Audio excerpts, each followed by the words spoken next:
Sud Radio Découverte Tourisme, Stéphane Zeremeta.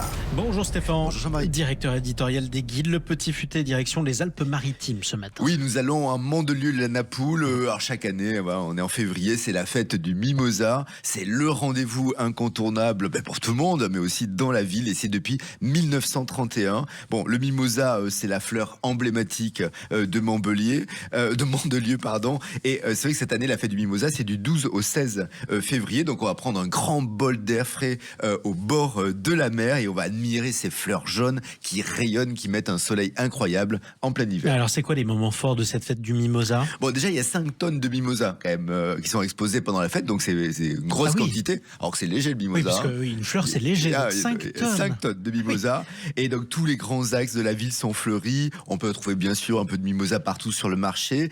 Au programme, on a un concert inaugural le jeudi à l'église Notre-Dame du Liban. Il y a le carnaval des enfants le mercredi, une grande parade nocturne le samedi soir, tout un feu d'artifice aussi. Mais l'événement le plus attendu, c'est le grand corso fleuri. Là, c'est le dimanche 16 février à 14h30. On est face à la mer, entre le château de la Napoule et les plages de Mandelieu. Donc il y a une douzaine de chars à peu près. Alors, cette année, le thème, c'est le sport en folie.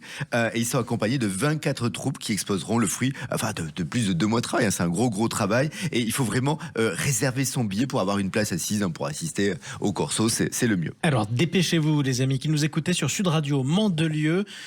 C'est donc la capitale du Mimosa, mais il y a un quartier qui est consacré aux mimosistes. Alors c'est le quartier du Capitou. On est en plein cœur du parc Emmanuel de Marande. Il y a un arboretum du Mimosa, c'est 10 000 mètres carrés.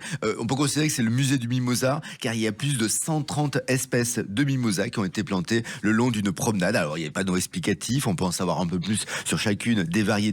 Il y a aussi une exposition à ciel ouvert, la saga du Mimosa, qui retrace l'histoire, l'évolution de la culture du Mimosa, qui rend hommage aux familles de mimosistes et à leur travail. Et l'arboretum est ouvert durant la période de floraison, donc ça va durer jusqu'à mi-mars. Allez, c'est noté. On peut aussi faire de belles balades dans les environs de Mandelieu. Oui, on a le Tanneron, ça c'est la plus grande forêt de mimosa d'Europe, mais finalement on peut être du monde également, en tout cas d'Europe, quoi qu'il en soit. On y accède par des chemins qui partent non loin de la place de Capitou, et l'une des balades les plus prisées, c'est celle de la Vernède, parce qu'il y a des vues absolument splendides sur la Méditerranée. Si on est passionné de randonnée, on va aussi dans la forêt communale du Grand-Duc.